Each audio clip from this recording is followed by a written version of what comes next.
Alam mo, wala ka pa rin pinagbabago. Talaga ba? Oh, you're always the life of the party. Ganda pa rin, confident. Sobrang sexy mo tingnan. Thank you. Talaga ba? Oo, totoo. At saka, meron sana akong sasabihin sa'yo eh. Pero kung pwede, wala mo na makakaalam. Sa atin dalawa lang muna. Sige, ano ba yun? Gusto kita, kisses. Wala noon pa. Ako? Akala ko si ate gusto mo. Ikaw talaga ang gusto ko. Pinapadaan ko lang sa ate mo kasi nahihiya akong sabihin sa'yo yung totoo. Ako? Oo. Grabe ka naman.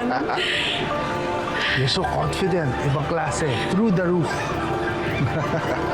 Ha? Hindi ko narinig.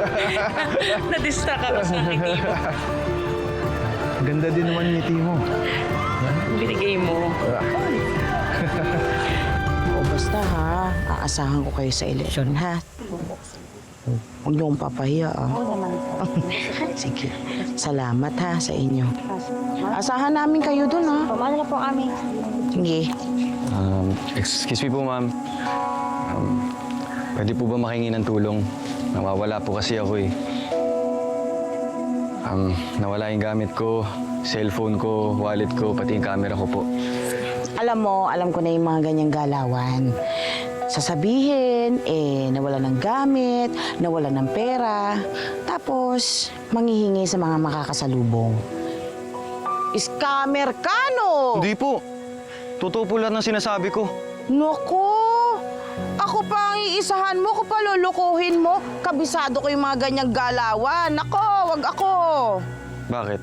Scammer po ba kayo? Hindi. Siyempre hindi, no? Tsaka masama yun, mabait ako. Tamo nga, madasalin ako. Oo, palasimba rin ako, ganun.